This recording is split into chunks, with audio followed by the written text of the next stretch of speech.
Hey guys, welcome back to my channel. In today's video, I am going to be dishing out all the tea about my Lights All Night experience.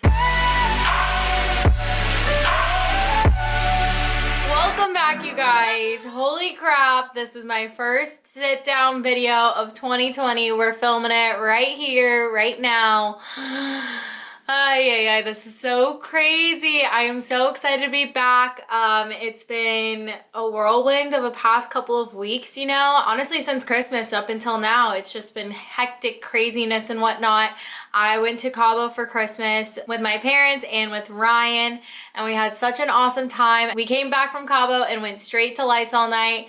And then that Sunday after Lights All Night, I got so sick. I had like a 48-hour cold, flu, I don't know what to call it. That was not good. That was not ideal. We don't stand being sick. So I felt like it was just my body decompressing from the year and was just like, you know what, we need a rest going into 2020. We need to be ready to go because hello, we're here. So hi, how are you guys doing and everything? I wanted to do this video like I always do after every festival experience, just to talk about what I thought about the festival that I attended. So this is going to be all about Lights All Night. For those that don't know me, my name is Aid. I'm a music festival content creator. I have a blog and YouTube channel all about going to music festivals across the country. I give tips, tricks, reviews, all that good stuff about all the different festivals I attend in hopes that it'll help you when you are thinking about certain festivals that you are wanting to attend. Like I've said in a couple of videos, this was my first time going to Lights All Night, so I was super interested to see kind of everything about this festival just because I'd been to Decadence, Arizona the past 4 years for my New Year's festivals. So I was very intrigued to see what this was going to be like. I go to a lot of the festivals in Texas. So I've been to like Freaky Deaky, Ubbi Dubbi, Seismic Dance Event, and those are all run by different companies. And Lights All Night is put on by a different company. So I was also interested to see how that would be. Trying out like a new festival with a different production company, just was curious about it all. So I was very fortunate that I had a media pass to attend Lights All Night. And I had sold enough tickets to get my boyfriend Ryan and my friend Tony a ticket. So we were able to all go together, as well as with Ryan's friends John and Emily. In this review, I will cover the overall experience, the venue, the layout, security, as well as hit or misses is what I'm going to be calling it now, instead of like pros and cons, just because I think it describes it a lot better. And then I will be talking about my favorite sets and moments and stuff like that as well. I do have 2 vlogs up right now from Lights All Night of both days that I attended, day 1 and day 2, so be sure to go check those out. That kind of just gives you a nice scope. Based on what I talk about here, you can see kind of what it was like in real time and live action and everything, kind of like that. I don't know why I said that in live action, but you basically get to see what the festival is like through my lens and through my view of everything and my perspective and whatnot. Kind of see how everything played out that weekend for us. It was a super awesome weekend. I had a ton of fun, so I'm really excited to kind of talk about everything today. And if you do like this video, be sure to hit that subscribe button to join the Vibe Tribe and hit that bell notification so you guys don't miss out. I have so much exciting content coming from 2020. Hi, hello, we're here. We're getting ready for festival season all over again. It just ended, but it's gonna start back up in 3 months. So I am ready to get you guys the content that you guys need to get you ready to go and everything. So be sure to subscribe so you guys don't miss out on any of that stuff. So for those that don't know, Lights All Night is a 2-day festival that is the weekend before New Year's Eve. So it wasn't on New Year's Eve, it was the weekend before, and it's in Dallas, Texas. It was in a pretty good location, I'd like to think. I lived in Dallas for summer 2016 for an internship, and I obviously love Austin a lot better, but I know the Dallas area pretty well since I lived there for a whole summer, and I thought it was in a pretty good location. It's up kind of like north downtown, what they call uptown area, and there was a lot of hotels, Airbnbs, things like that. I thought it was in a pretty good location to have. We stayed at an Airbnb that a 15-minute walk, but like a 5-minute drive. So we opted to Uber both of the days, and I'll talk about that. I wasn't quite sure what to expect since this festival isn't run by Disco Donnie and it's not run by some of the other big players in Texas for festivals, but this is the longest running Texas EDM festival, which I thought was super cool. And they were celebrating their 10th anniversary, so I had to think that they were gonna pull out kind of the stops for this year. So I was super intrigued to see, and just from like looking at pictures and what my boyfriend Ryan has told me and like looking at the map layout and stuff, it looked pretty cool. And so I was kind of interested to see how everything would kind of flow together logistically and everything like that. Overall, aside from a couple of hiccups that happened that I'll talk about, I think cohesively as an experience, it was a great experience. Like from beginning to end, I didn't really have too many complaints. It wasn't a shit show by any means. I thought it was pretty well run, and the event space, Dallas Market Hall, is huge. It is such a good venue space, I think, to have a festival. I was like super surprised by it. I just didn't know what to expect because the map, you know, everything kind of looks scrunched up and together, but like in person, it's like a really good event space to have for a festival. It's definitely bigger than if you've been to Rawhide and you go to a lot of Arizona festivals. It's bigger than the main warehouse that Rawhide has. It's like double that size. And they had 3 stages housed in this warehouse. They had Supernova and Intergalactic, and then they had a silent disco stage as well. And then they had tons of vendors and everything. And then a lot of the food, water, and bathrooms were all outside, as well as 2 other stages. Like I said, I was pretty impressed by everything. Like they had a lot of art installations, they had a lot of vendors, they had a lot of activations. Like they had a shark, a disco ball shark that was like a bull, like a mechanical bull.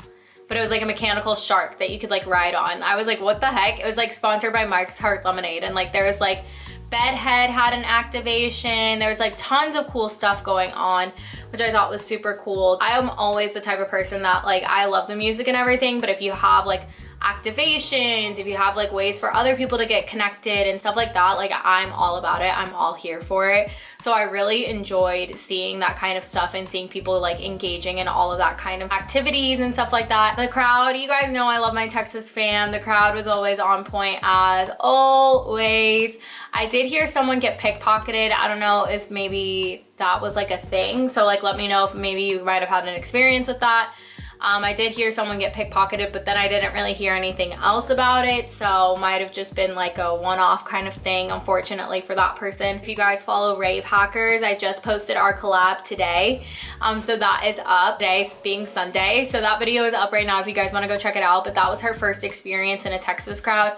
And she said she had nothing but great things to say about it. Like everyone was just super nice, super welcoming. And that just makes my heart so happy when our Texas fam just represents and spreads those good vibes. Yeah, I didn't really hear too much about the crowd other than like saying excuse me, but what are you gonna do? I've tried. But people, come on, just say excuse me. That was my only thing, is that there was like a couple of pushing moments here and there where people were just like pushing through the crowd and not saying excuse me, but what are you gonna do? So yeah, overall, like festival experience, I think I would give it like a solid 8 out of 10. Like I said, there are some things that I think could be improved upon, just like with any festival. I won't give it a perfect 10 out of 10, but I will give it a little 8 out of 10 and give it a nice little good job, lights all night and everything. And I think that if you were looking for a New Year's event to go to in Texas, I think this is a really good option. And it was really awesome to see that there is this event to this magnitude that is available to people for New Year's, and it definitely was a great time for sure. The venue and festival layout. So I've talked about this a little bit, but I just wanted to touch on it a little bit more. Map just like makes it seem super like small, but it was really big venue and I really liked it. It was spacious.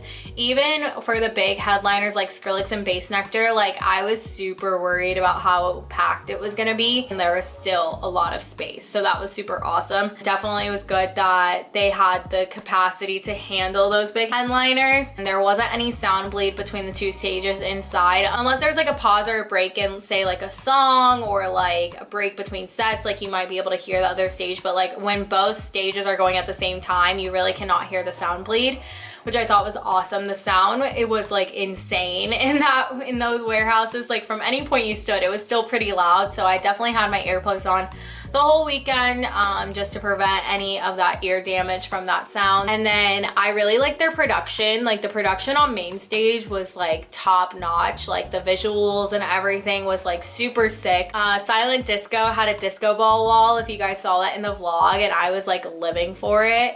And then outside there were 2 stages that were pretty well separated, and there wasn't too much of a sound bleed issue.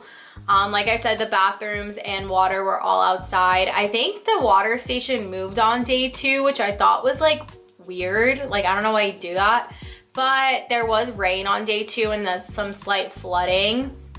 So I think that might have been one of the reasons why, but it just wasn't communicated. So there was only 1 water station on the 2nd day, I think.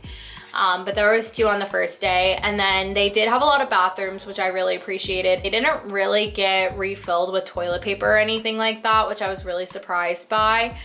So that would be something kind of like improve upon, is just like restocking with toilet paper every now and then, because I don't think they got restocked like at all. Overall, the venue and the festival layout, I'd give like a 9 out of 10. I thought it was really great, and I loved the way that they used the space. They had so many activations and things like that, which I'm a sucker for. I love that kind of stuff. Like I said, we were about a 15-minute walk from the venue, but we decided to Uber both of the days, and we didn't have any issues getting to and from the venue, which was really nice, and they were really cheap Ubers. We left about 20 to 30 minutes before the end of each day just to beat out the rush and beat out the traffic, and we were pretty dead both days. So we maybe waited about 5 minutes for an Uber, I want to say, and we didn't have surge pricing. So let me know if you experienced something different, because I'm always curious to know. But I didn't hear too many complaints about it as compared to like Freaky Deaky or Ubby Dubby. A lot of people were having like insane wait times and insane surge pricing and stuff, but I didn't hear too much about Lights All Night. So comment down below if you experienced something different. Comment that down below just so I have kind of like an idea when I'm building my tips for next year. So security, this is the one area that I think could be improved upon the most. For one, leading up to the festival, they didn't have a what was allowed, what wasn't allowed until maybe a week and a half before the festival, which I just don't think is smart. And they didn't have the list anywhere. They didn't have it on Eventbrite. They didn't have it in an email, in tickets, anything like that up until like a week and a half before. So like my thinking is like, you have to be really trusting that people are gonna be checking the website or checking social media for this info to understand like what's allowed and what's not allowed. Having that kind of information from the beginning also would be really helpful, just to kind of know. I ended up not bringing the totem because I didn't think it was allowed, because I didn't know like it was allowed. And now thinking about it, looking at that venue space, the totem was like way too big to have in that venue space. My totem is like big enough for like your EDC, Electric Forest, like those types of outdoor venues. Like my totem would have been way too big, and I don't think they would have let it in, to be honest. So I'm really glad I ended up not bringing it. Second, they didn't have any wristbands, and I think this caused a huge like spike in wait times, as well as just like overall flow of security, because you're having to pull out your ticket on your phone, and like that takes so much amount of time because like people aren't paying attention, people aren't ready, so they're having to look on their phone, they're having to load it, whatever. The way that security was just executed was just weird. There was like 3 sections, right? So there was a section of like the main line of people that everyone was kind of congregating in, and then you kind of like snake through this line and then you wait. And then there is the second section of ID check and ticket check.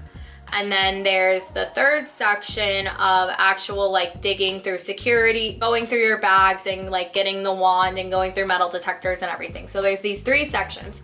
So while everyone is like funneling into this main line, then they only allow a certain amount of people, say like 100 people, into the second section.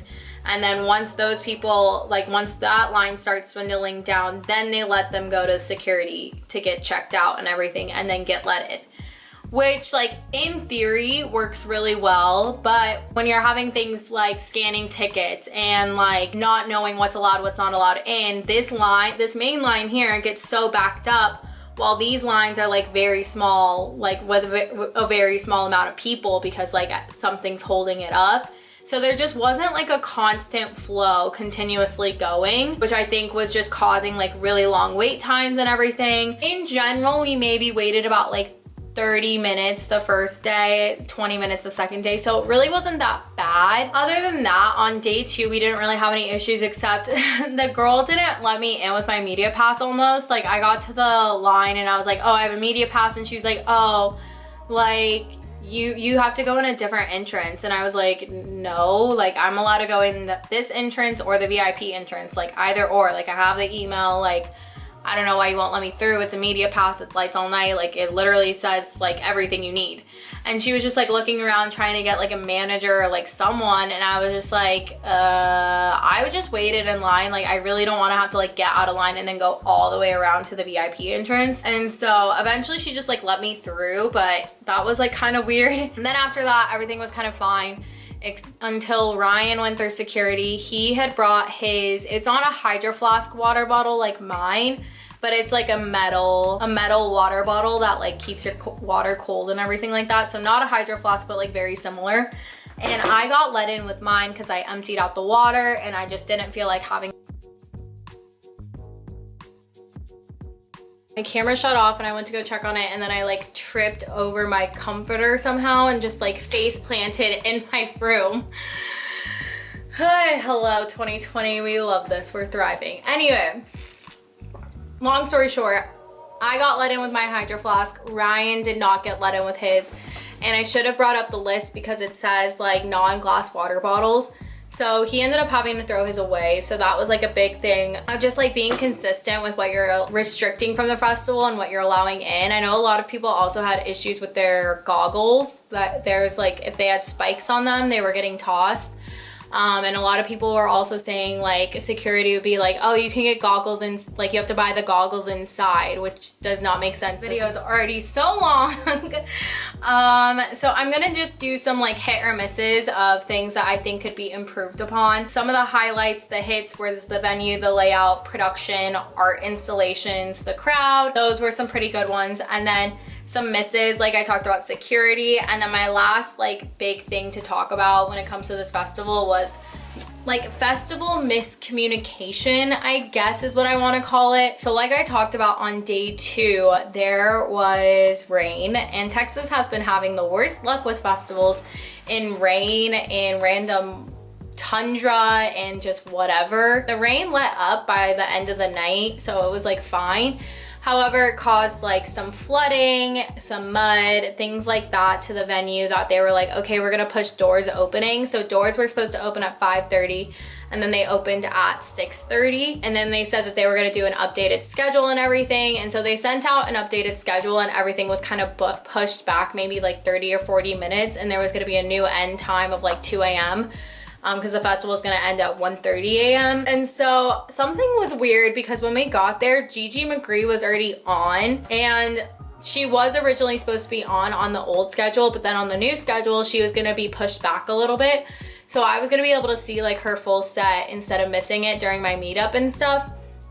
So I thought that was a little weird, but I just didn't think anything of it. And then like, we were at the silent disco and I could hear Second Sky starting, but he wasn't supposed to start for like another 40 minutes. And so we ended up finding out that all the other stages stayed on the new updated set times, and then main stage stayed with the old time. So the set times got messed up. They said that the app updated, but my app didn't update. So we were kind of having to like go back and forth between looking at the old times and the new times just to like see who was on.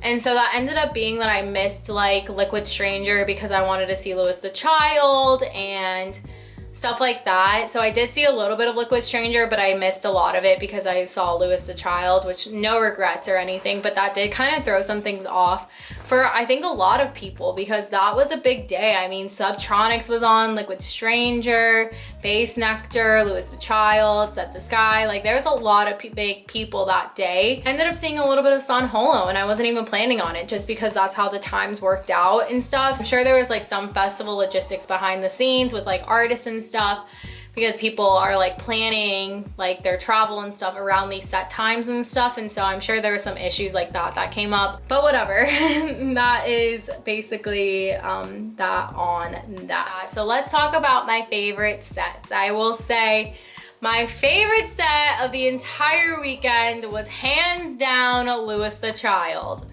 No shock there, it's my 11th time seeing them, but I wasn't planning on seeing a whole lot of their set just based on the set times and everything, but it worked out because I got to see it. And from like Lollapalooza to this set, something has changed. I don't know what it is, but like they just killed it. Like, it was such a good set.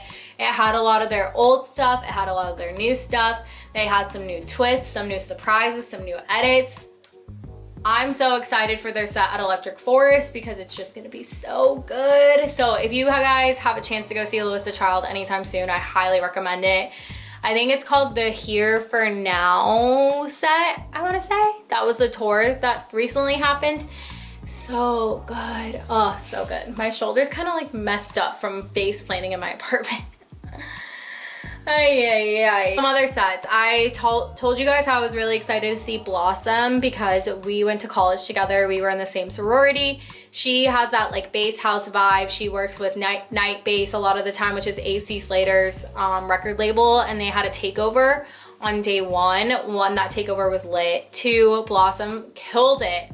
I was so proud. I'd never seen her in a festival set, so it was really awesome to just see her like in her element and play to a really packed crowd. And she had such a good set, and I was just shuffling and moving the whole time. We were thriving, and I was so proud of her. It was so funny. Behind the stage, I could see her Big, who was also in my sorority, and so it was really funny seeing like both of them up there. But yeah, it was a really cool like moment just to kind of see that all happen. I'm so excited for her in 2020. She's gonna have such a killer year, so definitely one to watch in my book. I did catch a little bit of Virtual Self. We ended up going to Hero Bust a little bit, which I really did enjoy. I hadn't seen Hero Bust in a while. Skrillex redeemed himself from Skrillpocalypse from Decadence 2018. I didn't like that set. Number 1, because it was packed. Number 2, it just wasn't that good of a set. Hate to say it, but his Coachella 2017 surprise dewlap set will hands down forever go down in my book as one of the best sets I've ever seen. So he had a lot to live up to. Going into the set at Lights All Night, I was like, I don't know if I really want to see him just because of how packed it gets, how crowded it gets. But Lights All Night had the venue to hold him and the crowd and whatnot. So I thought it was a really great time. He had a lot of great edits in there. He had a lot of good drops, some filthy drops in there. He really redeemed himself in my book. So that was really awesome to see. Bass Nectar was also another really good one. We only saw the first 20-ish minutes, and then we saw a little bit of Blau because Ryan had never seen Blau. And then we went home just to like kind of call it a night. Hero Bus, Subtronics, those 2 threw down. Those were really awesome sets. I did really like the takeover sets, like the Night Bass takeover and the Grave Dancer takeover. So those were really awesome takeovers. I really do like that because it definitely plays to whatever crowd that brings in. I do always wish there was some more house music. I think on day 2 there wasn't a whole lot, but and more variety. Like, I love Night Bass and everything, but I could have used a little bit more different types of house, not just Night Bass. I love Night Bass, but we could always use more house music, am I right? I'm definitely curious to see what kind of lineup next year will bring, so definitely interested to see what that's going to bring in 2020. That is it for my Lights All Night review. I'm so sorry it was such a long video, but I was really happy that I could recap my first Lights All Night for you guys, as well as talk about how it played out in case this is a festival you guys are interested in going in. This was a really stacked lineup, and I think for the 10th anniversary, they definitely brought it and had a really good overall experience. Like I said, they did have some things that I think could be improved upon that I don't think that they were planning with having a sold out Lights All Night. So hopefully for next year, they've kind of learned some things and we'll have a really great, awesome experience. I don't know if I'll go back to Lights All Night. It just turned 2020. So we have like 360 something days until the next Lights All Night. So I don't know where I'll be. Like, I could go anywhere honestly next year. So we will see where I end up for New Year's, but I do think this is a really good option if you are somewhere close to Texas, or if you've been wanting to go to Texas or you live in Texas and have considered about going to Lights All Night. I think this is a really awesome option to go to, and it really was nice that it was a Friday and Saturday. That way you could recover on Sunday and travel back to wherever you came from and everything. So yeah, I hope you guys had an awesome time if you did, or if you were at another New Year's Eve festival, if you had an awesome time. I'm so excited for 2020. I have so much exciting stuff planned and to share with you guys and everything. Shout out to everyone that I met at Lights All Night. You guys were amazing. Thank you for coming to my meetup. If we did not meet, I am so sorry. I did not bring the totem and everything. Like I said, there was just some issues with it. Don't forget to hit the subscribe button to join the Vibe Tribe so you guys don't miss out on any of the exciting content I have planned for this year. Hit that bell notification so you guys don't miss out.